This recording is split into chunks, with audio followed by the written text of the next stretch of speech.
another edition of Off the Record with your girl, Naya Cotton. We have had such a great time. You guys have been tuning in to all of our conversations, and today is no different. We're having a real honest conversation with somebody who I thought I knew. But clearly, according to our pre-interview, I don't know him at all. This is my friend, my brother. He is a man of God. He is a husband to the dopest, flyest woman ever, Yes. Jaden Gum. Yeah. They have two beautiful girls together, Gemma and Jessalyn, who are going to be stars in their own right. He is a founder. He's a podcaster. He is incredible. This is Jay Dan Gumm, everybody. Give it up. Studio audience. Woo! What a great introduction. I'm looking for that person. He is everything. You already, he has stories unlimited, okay? And so I'm just kind of blown away by our conversation we just had that you guys are not privy to just yet. But welcome. Thank you. Tara. You have had some stars on this show, so it's awesome that I get to follow in the footsteps of the people you've had on before. We had some good. We So, had Pastor. We had Pastor Becky. Becky. We had Carla Evans, who you had on your show. Yeah. We'll talk about that in a minute. His podcast. We had then Robert Madu. And then me. And then you have to have a token felon on your show. No. And so The that's token me. felon. The number of grace. Isn't 5 the number of grace? Number 5. Jaden Gum. Y'all, this man is incredible. We're going to talk a little bit about his story, which I'm sure you told thousands of times. Are you tired of telling it? I'm not. No? Because it's more about Jesus than it is about me. Okay. So. Oh, I have a question already. But, what he also is, he's my translator.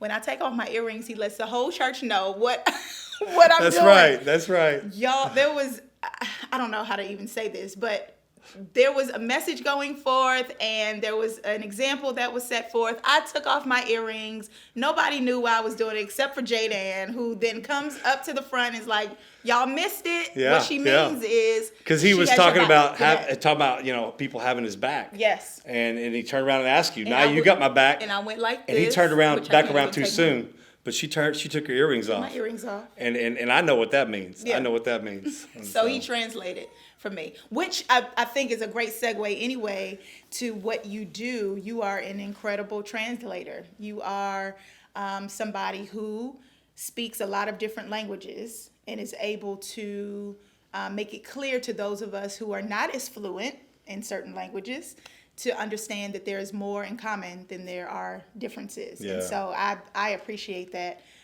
from you. Jaden is, oh gosh, you just said something that I wanted to talk about. It's more of a story about Jesus than it is about you. And I know this is we're like building up the anticipation, y'all. You can see from his shirt what we're about to kind of talk about. We're talking about felons. We're talking about the criminal justice system. I have a lot of questions, and I'm not going to make you the authority on everything legal, but I do have some questions. But why do you think that is? Why do you think it's so hard for us to tell the story that Jesus wants to tell through our lives, whether it is being locked up, whether it is struggling with addiction or promiscuity or homosexuality or why are we still so tight-lipped about our story, you think? I get a lot of flack from the felon world about being too open sometimes with my past and everything I've done, because there are some guys that come out and they don't mind sharing about Jesus, but they're not going to talk about their crime, what they did. And I get there's some sensitivity to some crimes that you just have to use logic. I get that. But luckily I have DWIs. I just got drunk and drove a lot, and they said, you're going to put you in timeout. And so I feel like God allowed me to have that nonviolent, kind of almost like when people look at me, they're like, you go to jail for drinking and driving? That. And so if you do it that many times, see, I go all in. There's something about me. I'm an all-in guy. Okay, all or nothing. All right? And I'm an overachiever. And so I'm going to keep getting DWIs until you tell me to stop. Until you stop. And that's what they did.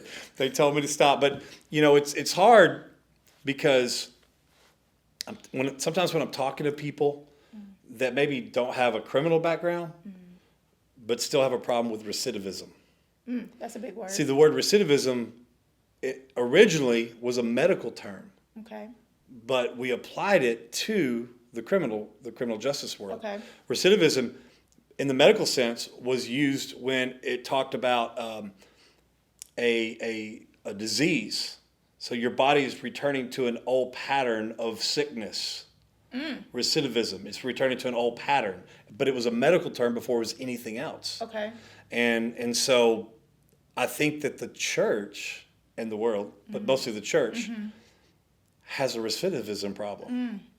Because you come back, but then you go back. I was recidivating way before I went back to prison. Recidivate. You know, but I think that the main reason people are scared to tell their story, whether they've been to prison or even in church, whether it's a struggle or addiction that they want to keep hidden, because that's probably more common than anything. Yeah. Is the church. And I grew up Baptist. Then I changed Pentecostal. So I know all the struggles. Yeah. I know the Baptist struggles. I know the Yeah. Pentecostal struggles. I know them all. Yeah, they're very unique. Yes, they are. And so I'm just like, it's tough because I don't think full transformation can come without transparency. Come on. And the thing about it is the word transform. You can't spell the word transform without the letter to the words storm in them. And so for someone to be fully transformed by the renewing of your mind is somebody who's transparent and has been through some crap. Come on. Okay. So many, as you're talking, we haven't even told the story yet. We're going to get there. I promise. That's what I love about this show is because you obviously don't prepare questions at the beginning and give them, and everything's off the cuff and from the hip, and I love them. Listen, one of the things I love about AA, Alcoholics Anonymous, is, and this could be a point of debate, is that they say, and they keep it at the forefront, what the issue is, right? My name is so-and-so, and I'm an alcoholic. My name is Naya, and I'm an alcoholic. And I struggled at first because growing up in the church, it's like, no, you don't claim that, and you're transformed, and, you leave those old things behind and press toward the mark. But I love the fact in your testimony and your story is you talk about how God kept that at the forefront, but then qualified it with an adjective. Can you talk about that a little bit? Yeah. So the reason, we're called Forgiven Felons, it was a mindset change before it was the name of the ministry. And so I'm sitting there in prison in a cell, and I'm like, God's already deposited. I've already been serving the Lord. I flipped the script from being discipled to being the discipler, and he's just growing me like crazy. But then one day I'm in my cell, and I'm like, okay, God, you want me to do these. You want me to preach. You want me to open this house. You want me to do all this stuff. But I have this word that's attached, this label that's attached to me, that's going to be attached to me the rest of my life. It doesn't matter whether I get my record expunged, there's still a paper trail of the expungement that's labeling me this felon. And I said, it would be so much easier if you would just somehow remove this, take it away. Can you do that? And he said, in only a way that God can lovingly say, no. I'm not going to take it away. He said, I want you to embrace it. He said, but just because you embrace something doesn't mean you have to let it identify you. And so I'm like, okay. And people think because they embrace something that they're letting that identify them. Just like if I embrace that I'm an alcoholic, right. Some people are like, no, you're identifying yourself as alcoholic. No, I'm not. Right. I'm embracing the fact that that's my struggle. That this is a struggle. That's my struggle. And so, because here's the thing, when Paul says in 2 Corinthians 12:9, I boast about my weaknesses. Yeah. I'm an alcoholic. That's my weakness. Yeah. Because in my weakness, his strength is made perfect. So if you're not willing to admit your weakness, if not willing to admit to say it, then he can't make that into a strength. And I think maybe this is the reason for this today, because we can go down a lot of different paths with you. Well, let me finish that one. Yeah, please go. Because what he did was he took me to English class, and he knew I hated English. So he said, I want you to embrace it. And he said, the word felon is a noun. Person, place, thing, or idea. You can't change the meaning of a noun. But he said you can change the way you look at that noun. You could change the perspective of that noun by putting an adjective in front of it. Hair, okay? Hair is nondescript, but if you put an adjective in front of it, blue hair, crazy hair, gray hair, no hair, blue hair, the adjective in front of that noun changes the way you look at the word hair. Yeah. And so he said, I'm going to put an adjective in front of your noun, and from this day forward, don't look at yourself as a felon. This adjective is going to change the way you look at that word, and you're going to be a forgiven felon from here on out. So, I think that is so weighty for us to. I would love to see that type of transparency in the church. And do you know that? Let me tell you this: when I went on the Huckabee show, listen. He's a star. He's been on the Mike Huckabee show. Do you know that I got an email from Prophetess Evangelica? That was her name. That's Prophetess Evangelica. She didn't give her last name. Okay. I'm sure that's the only one. And so she said, "You really need to think about quit calling yourself felon." I know I heard you explain it on Huckabee that it's the forgiven, change it, but I think you're claiming that still over your life. And so what I explained to her lovingly in another email was that Jesus, he died on the cross for our sins. Yeah. He became a felon. He was the original forgiven felon. He had scars in his hands and his feet. When he came back from death, don't you think that it was possible that God could have removed those scars? Could have. But he chose to leave them in. Preach, sir. He chose to leave them in as a reminder of the struggle, of the past, of, hey, this. And you know what? If those scars hadn't been there, they'd have lost a disciple. Thomas. Come on. So sometimes our past, what we've been through, may just need to save one person. So that's all for today. Oh my goodness. Okay. Yeah. If we had more transparency, it is not our story. It is the story of Jesus through us. There's an entire sphere of people. There's an entire area of the world that is connected to your willingness to tell it all. And now in wisdom, right? And not to just, because you can't trust, but I think if we let go of the fact that it's us and our story and that pride, the people and that's what the world looks for. Because that one of the criticisms of the church is you guys think you're perfect and you're not the same. You don't go through. Yes, I got struggles today. I got struggles now. And maybe we'll talk about them on another episode. But we need to be honest about them. And so people's deliverance is connected to it. So maybe like a 35-second rundown. What is your story? And then I got some questions. I grew up in church. We moved here to Trinity in 1981. I was in junior high. Set the school on fire. Not spiritually. I wasn't born yet. Not spiritually. You weren't even born in 1981? I was born in 83. Ooh, man. Wow. Just wanted to add that in. Wow. Love you so much. Right. Keep going.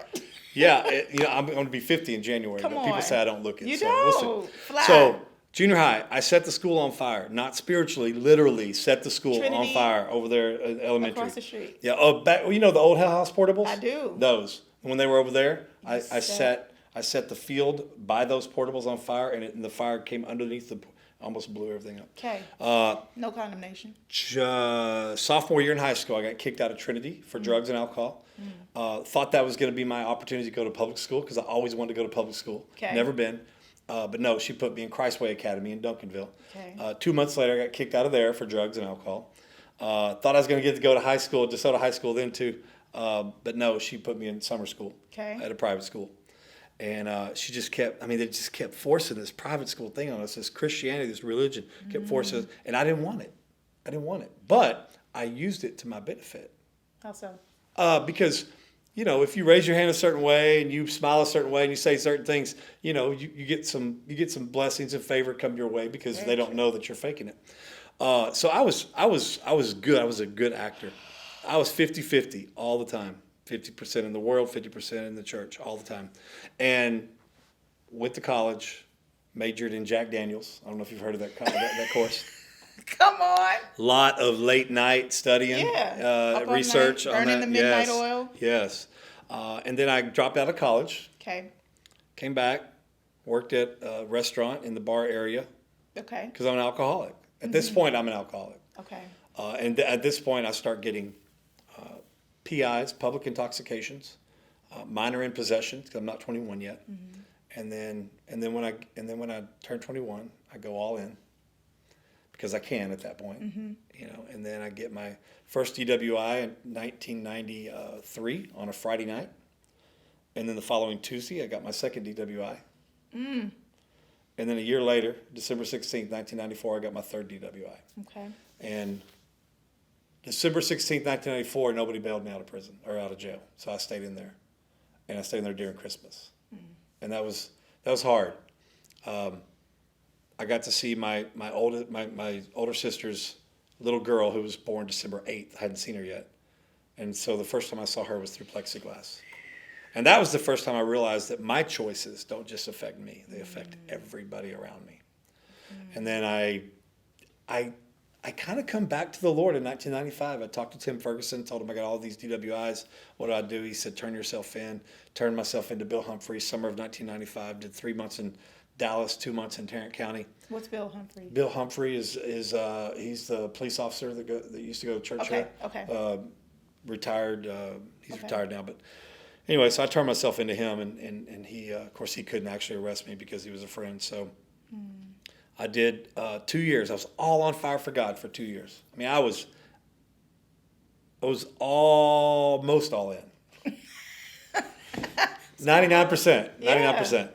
The 1% of my life that I did not want to yield to Christ was my cigarette smoking. Okay. But I hid it from everybody. I didn't do it that much, and I was up here. I was learning how to play guitar, so I was leading worship. I can sing a little. So I was helping lead worship. I was teaching Bible studies. I was almost in. Okay,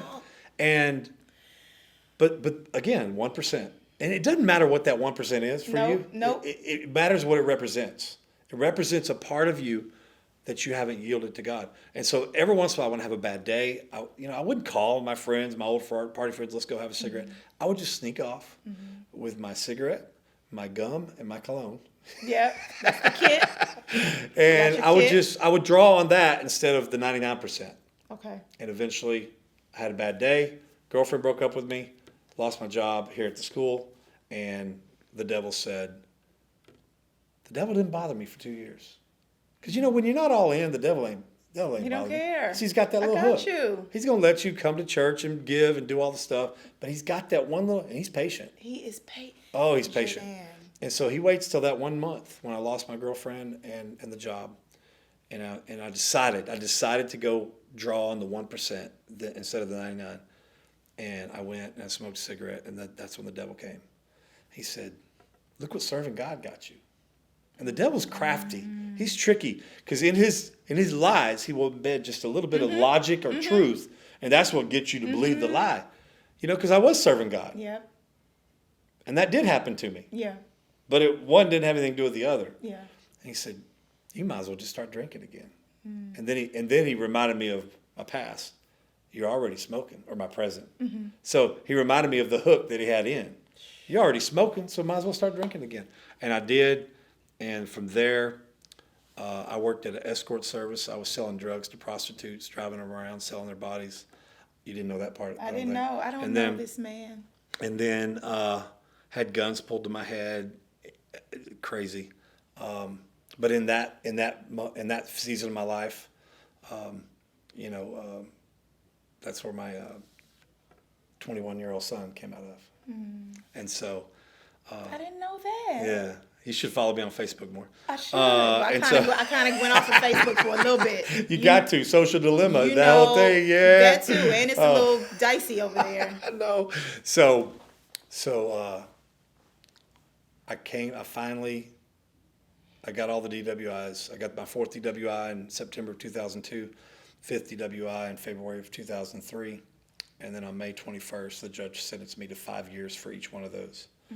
And you know, my heart was so hard when I left Christianity, and I say I left it, I walked away.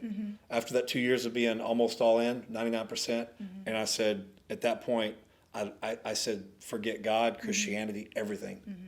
And I didn't try to hide my partying anymore. I wasn't 50-50 anymore.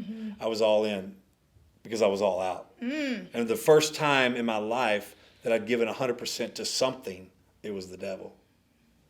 And that's when all these other tools were made available to me. When you go all in, you get tools made available to you that wasn't available at 50%, wasn't even available at 99%. Yeah. And so, you know, all these things happened, and you know, and I got to a fight. Now you talk about nine in the morning. Yeah, You're 9 fighting a.m. 9 Yeah, yeah. And I got into a fight with a black guy, and they tried to make it about race, and it wasn't. But the unit I was on only had 2 correction officers that were not white, and they were African American, and a lot of the other lieutenants, captains, all these had Mason rings, and they were in all kinds of stuff. And they tried to make it about race, but it wasn't. And but we got into a fight at 9 a.m. I got locked up in solitary confinement. And that first day in solitary confinement, everything stripped away. You're down to your boxers. Hope that doesn't give anybody a bad image. But, But let me ask you this, because that's one of my questions.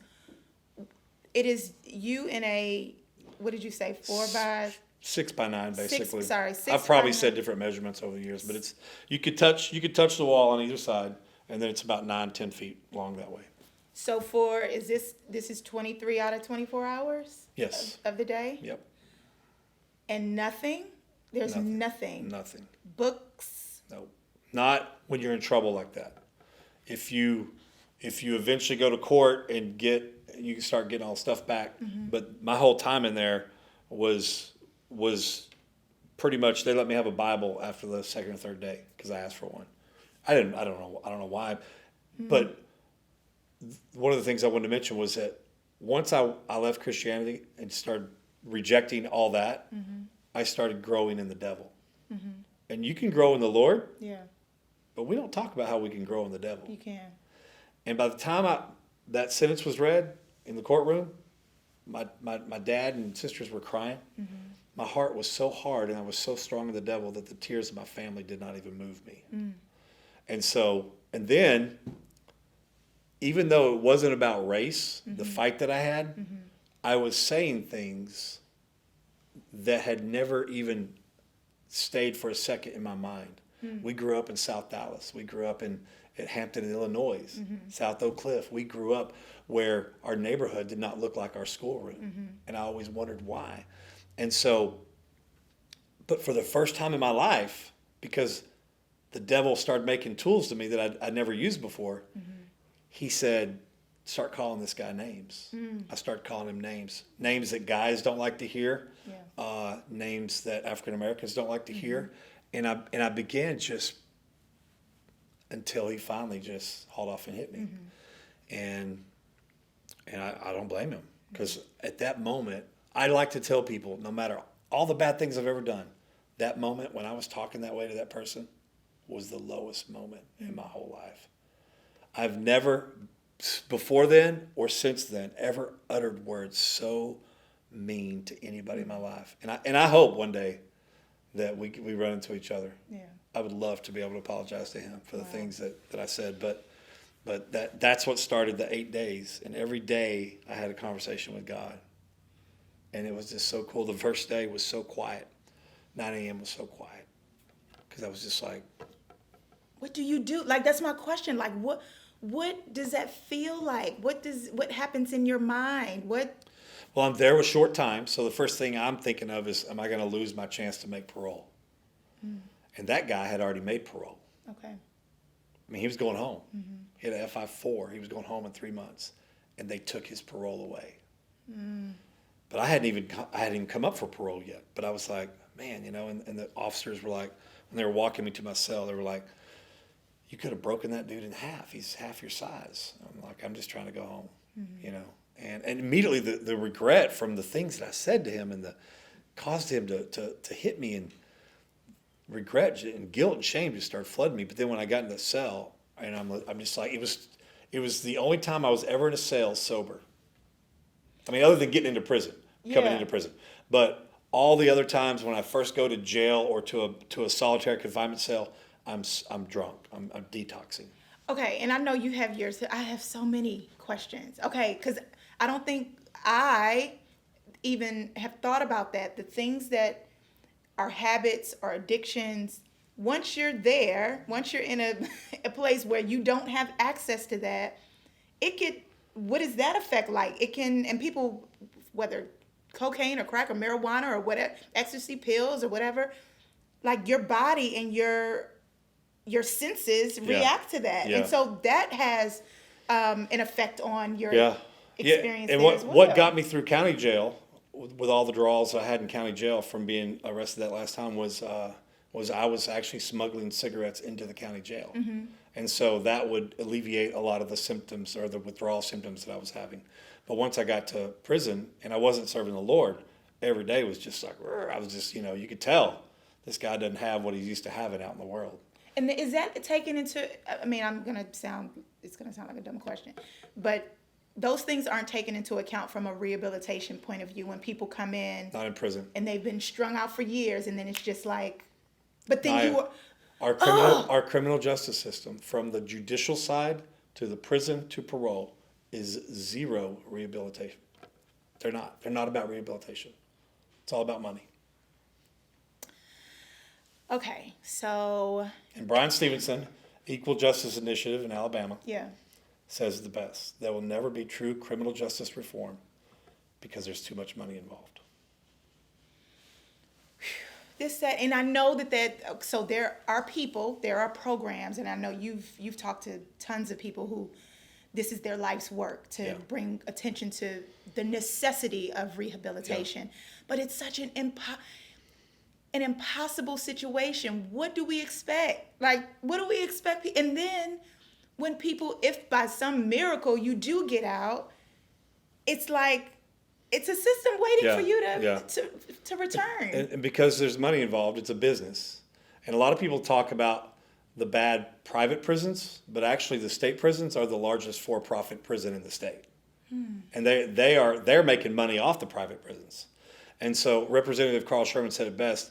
He said, he's on episode, I think, 15. I saw that one, yeah. And so he said it best. He says, he goes, we wouldn't even punish our dog by putting it in a cage in our garage in the summertime. But yet we do that with humans and call it rehabilitation. And even Carla said it when, I think she said it on the episode she was on.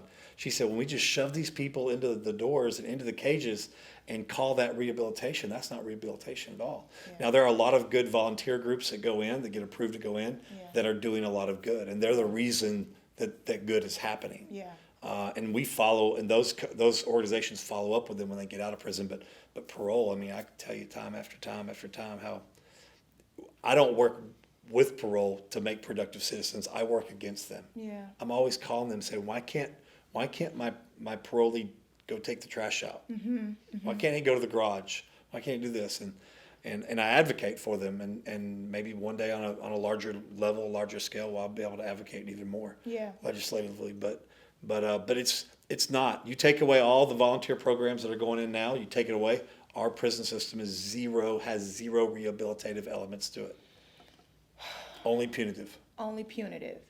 So, okay, can you talk a little bit about disparities in the prison system as far as sentencing or convictions? And I'm hearing about that a lot, just when it relates to African American people and non-African American people. Yeah, I've had the privilege of, because of my choices, to be on the other side of the criminal justice system, not the one that you learn about in a criminal justice degree. Okay, these people love their stats and they love their degree, their criminal justice degree, but they have never actually been on the other side of it to know whether what the books are saying are actually true. It's true. And I have 5 DWIs. We have guys that apply to our house. Forgiven felons. Forgiven felons. We have transitional house, and we've had a Latino guy and a black guy, and they both have the same exact record as me. They have 5 DWIs, No other charges, no other drugs, no nothing. And they are both doing 99 years. So there's some disparity there. Yeah. Okay. We just had a parole lawyer, Texas parole lawyer, David O'Neill, on last episode, and he'll tell you. He talks about the racial disparity back in the 50s and 60s. He said the blacks got some big numbers back then, and then he said they're still getting them now too. The early 90s, Reagan, Bush, and Clinton, all three had these crime bills that were just devastating to African American fathers. And what a lot of people don't understand is the crime bills that were happening when you were first born. There was the same cocaine was in the hood and in the penthouse, in the rich folk neighborhood. The same cocaine, but it was in different form. Right. Crack cocaine and powder cocaine. The same drug carried two different sentencings. The drug that the black people use carried a longer sentence. Yep. The drug that the rich white people use, it's not always, most of the time it's about the racial disparity, but sometimes it's about class. Right. Because there are some, sometimes it's called class privilege, because even some African Americans that have a wealthy family can bail out of jail and get a good lawyer and get the same, But for the most part, the early crime bills in the early 80s did force our criminal justice systems, and that goes right alongside back when the slaves were freed. Yeah. And now you have all these hundreds of thousands of free slaves homeless. And what does our law do? They start making vagrancy laws. They start making, and if you want to watch Go for it. The 13th Amendment legalized slavery that still exists in the state of Texas. A lot of people don't know that it still exists. Legalized slavery still exists in the state of Texas. And that's what the 13th Amendment is all about. But here's the Hold on, let's take a pause. We're here, okay? Welcome to a 3-hour edition of Off the Record. You're saying still today, it exists. Yes. Because the 13th Amendment is written in the way that says it freed all the slaves, and the only legal slavery left, this is in our 13th Amendment, says, with an exception of if you are charged with a crime and put in jail or prison, then you're a legal slave. Okay? So all they had to do back then was all these free slaves, they had to just come up with a crime to arrest them. Now they put them back in a system, and even Senator Sherman talked about it, convict leasing. Now the system leases these convicts, the freed slaves that just got arrested for vagrancy and loitering, leases them back to the plantation owners that they just got freed from. Now, that's our history. But let's get biblical. Can we get biblical? Please, The Jay Dan. the sins of the father are past how many generations? Lots. And so for people, whether they have a political agenda or whatever, for people to say that racism doesn't exist or systemic racism doesn't exist, and they want to quote stats. Stats don't tell all the stories. They tell part of a story, but stats don't tell all the stories. And the reason I know that is because of my own personal life. Before we had Jessa Lynn, we had 3 miscarriages. We had 2 at 10 weeks old and 1 at 20 weeks old. Yep. Everybody tried to console us in the first miscarriage. Not everybody, but a few people came and said, "Oh, it's okay. 30% of all pregnancies end in miscarriages anyway." They wanted to throw stat at us while we were hurting. Wow. While we were hurting. I want to jump off this chair. Talk. Sorry. Can you still see me? Okay. And while the stat was true, The stat was not false. It had no relevance to the hurt that I was going through. And it didn't tell my story either. Because we had another miscarriage. And then we had a 20-week-old stillborn. And then we had 2 kids. And then we had another miscarriage. That's way more than 30%. So your stats might tell part of the story, but it didn't tell my story. And you know, when it comes to systemic racism, what a lot of people don't understand is that some racism in our judicial system, in our criminal justice system, never make it to a stat. Okay? What I mean by that is, in some smaller towns, not the big cities, but smaller towns, there may be some good old boy police officers that are good old boys with the white kids having a party. That might be committing crimes that the neighbors call and say, I think there's something going on. They come out, and because of the good old boy, the white, they don't get charged. Okay. But in that same town, if there was a black person that committed the crime, they might get arrested. That arrest is a stat now. It's a stat. The other one did not get arrested. So the stat doesn't get evened out, even though that was a crime that was committed that was not arrested. Okay? So now it looks like this black person and the white person who committed the same crime, it looks like the black ones commit more because they got arrested, and it's a stat now. But the racism that happened between the white cop and the white, so that happens a lot more than people know, and that's why that's why stats only tell a part of the story. So, but now listen, I only know this because I've been on the other side of the system. Yes. All right? So I try to encourage everybody not to talk like they're an expert or a professional about one side of the system that they've never experienced. That you've never experienced.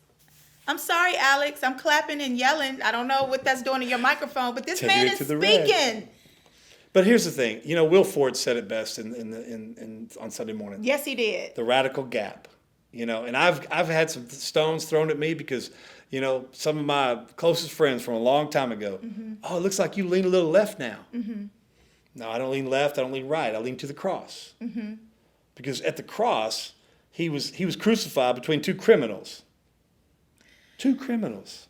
And so I lean to the cross. So if I think there's some things that I could apply from the cross to this specific arena, then it doesn't matter whether you're right or left. It's about Jesus. And if you're telling your radical left story and your radical right story without Jesus and the cross, I mean, a lot of people like to separate politics and religion, but no, I think they're meshed. Yeah. They have to be meshed. To be. Politics and religion, mental illness and religion, all of it. Yep. The Bible has something to say about all of it. What Will Ford said, he was like, it's not, being on the far left is not radical. Being on the far right, it's radical here. In the middle. These conversations, these relationships are radical. Okay, so many things. You, forgiven felons, you have a home. 2 homes. Homie. Homie. You have 2 homes. That's the plural of home. You have 2 homes that you are the solution. You are a part of the solution. Robert said it in the last one when he did the Howard Thurman quote. He was saying your prayers, the effectiveness of your prayers is dependent upon how willing you are to be a part of the solution. And you, Jay Dan, are doing that. So forgiven felons houses. Yeah. You know, I was in prison and 2 of the guys that mentored me, I told you I was myself discipled first. Right. And then those guys got out of prison. And then what happened? And then, so I'm discipling, and all of a sudden I'm like, man, y'all go kick the butt and change the world. And then I hear about a year later, before I even make parole, they're back in. And I was like, okay, God, what in the world? Because you anointed them to mentor me. And my anointed mentors did not make it. So how am I going to make it? And he said, I'm going to give you this dream, and as long as you pursue this dream, you'll never come back in this capacity. And that was code language that I understood, because the first book I read in prison was a book called The Dream Giver. And so, and it was about a boy, lived ordinary, lived in the land of familiar. Yeah. You know, his dad didn't pursue his dream, so he was stuck there. And it was just talking about pursuing your dream. And so I knew that I had to pursue this dream. As long as I pursued that dream, and I almost gave up on it. 5 years out of prison, we didn't have any money to buy a house. Nothing was coming up. I was searching, and Pastor and Becky said, I want you and Jessica to come to this compassion conference in Louisiana. I said, okay, cool. Okay. And it was a compassion conference. So all the speakers there had churches that had compassion ministries. And of course, at that time, we had Hope Mansion. Yes. So that's why they were there. He said, but I want you to hear. And a guy named Bill Shear, Guts Church, Oklahoma, was up there. And he said, some of you out there are about to give up on your dream. And he said, you've been waiting 5 years. And it was 2007 was when we started Forgiving Felons, and 2012 was his conference, January to January, 5 years exactly. That'll raise your antennas. And Pastor Hissey looked down at me too, and so he said, "But don't give up, because it's about to happen." And even in that same month, January 2012, one of the prayer pastors here at the church gave a prophetic word to a bunch of people at a conference, and I wasn't able to make it, so she wrote mine on a piece of paper, and it said, I see God's gifted you with the ability to teach, but not like a teacher in front of a classroom information, teaching people to break old mindsets and destroy foundations and they said, but the thing is that those foundations weren't built overnight, so you got to be patient. Yeah. And I hate being patient. Me too. I honk at red lights, green lights, yellow lights. I honk all the lights. And so the last thing she said was, be patient. The big dream will come together soon. And that was January 2012, the conference. And February, second week of February, I get a call from a guy that says, hey, I buy duplexes and let ministries use them. Would you like to try this? And I said, sure. And that's, so he bought the house. It was a duplex. He fixed it all up and everything. And so now we're in approved housing for TDCJ, Texas Department of Criminal Justice. And we get guys, we pretty much stay full. We went through a year where we didn't have very many guys, but we're full now. And and we just help these guys get back on prison. You can watch the documentary about our ministry. Yes. That's on Roku TV or Tubi TV, whichever one you use. You can watch all 3 episodes, and it shares some of the impact stories of guys that have come through our ministry.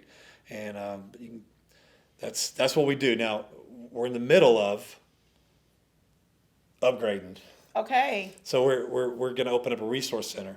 We don't want to just help the ones that we house. We want to help the whole Metroplex. Okay. So if you look at our website, the current plans is our future plans, but it's what we're raising money for right now. We've already talked to a contractor, got a budget for the building, the build. We're working on blueprints. And it's going to be a resource center. It's going to be a one-stop shop for everybody coming out of prison. Vocational trade, training, food, clothes, hygiene, one-stop shop. When we get out of prison, we have to go to 15 different places to get everything we need. And sometimes you can't do that with an ankle monitor. So we're going to make a one-stop shop. Teach them leadership, teach them financial literacy, teach them all this stuff. And so and then one day, our third phase is we're going to buy an apartment complex. Come on, all you big ballers out there. And forgivingfelons.org. Yep. Is that right? Yep. And they have all the information there, the links for the documentaries, what they do, the mission work. The podcast. You can watch the podcast from the website as well. Which has the dopest podcast music I've ever heard in my life. I don't know why he didn't ask me to be on it, but no. It is amazing. He's had conversations with what we're doing here, he's doing over there. And so what else? What aren't you doing? Are you sleeping? Yeah, every once in a while. We have our little whatever you need done business that we created that we help guys, that get out, and as soon as they get out, they don't have jobs right away, so they can help me do part-time jobs. Right now we're doing Christmas lights. Come on. So I'll have them helping me do Christmas lights. And me and Jessamy are just we're pushing forward. We have Jessalyn and Gemma, 7 about to be 8, and then Gemma's 6. They're both in school. Sports and cheerleading. Choose. Don't do both. Choose. They can do it all. Whatever they want to do. We support them. Absolutely. And then you did was it a North Texas Giving Day? You guys raised? Yeah, we every year we participate in North Texas Giving Day, and we raised the most amount of money, almost $25,000, and that thanks to all y'all. And we're still raising money for that cause. That's for our resource center. So we're trying to raise as much money as we can to put down. And so if they want to do that, they can do that as well. And so we gave away a car. Yes. We give away a car every year. Every year we're going to give away a car. I don't know how we're going to do it, but so far that past car was given to us earlier in the year this year. Yeah. So we're like, we're ahead of the game. Yeah. Last year we were scrambling. Yeah. And somebody said, here's $2,000 to go buy a car. So we went and bought a car, and we didn't get it till like the day of. And so, but we've determined we're going to give away a car every year. So if anybody has a car they want to donate and be a part of that. Daniel, the guy we gave it to, Yes. got arrested at 15. Spent a year in juvenile county jail. Then got charged for the crime. Or was being tried as an adult in Harris County Court when he was 16, and then at 17 he got sentenced to 40 years for his crime, and he just got out. He's 47. He did 30 years straight. My goodness. And so You guys gave him a car. and we gave him a car, and it was so funny. But it was great too because he didn't know we were giving it to him, but he knew he knew the ministry had the car, and I said, "Hey, you got to get your license, right?" Wait, this is the same one from the Facebook. Yes. So here's the thing. I felt like I was looking at that video.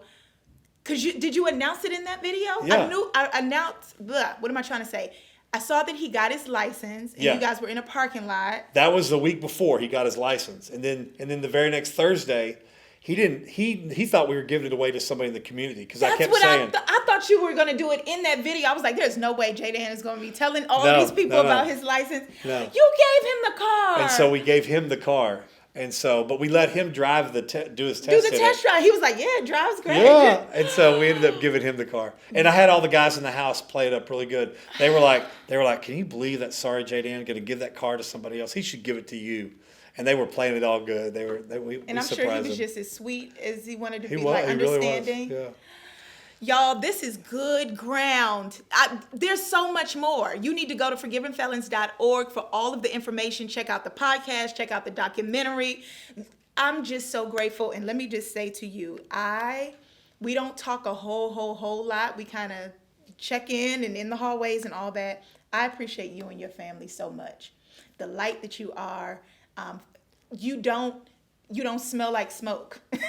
It's a fiery furnace type of testimony. I would have never known looking at your older pictures. There's no way. To me, you've always been holy and righteous and acceptable unto the Lord. It's your reasonable service. But God's grace on you and your family is incredible, and I just appreciate you as my friend and my brother for doing this, but for doing life so well with the Lord. Well, thank you. And we appreciate you because you touch a lot more people than you know, and you minister. You don't just lead worship, you minister. And I don't know if one day God will reveal to you how many hearts you touch and how many things are broken off because of how you handle your anointing and lead people in worship. But you're pretty awesome too. I love you so much. Thank you. A mess. All right. This is another edition of Off the Record. Thank y'all for joining us. We'll see you later. Bye.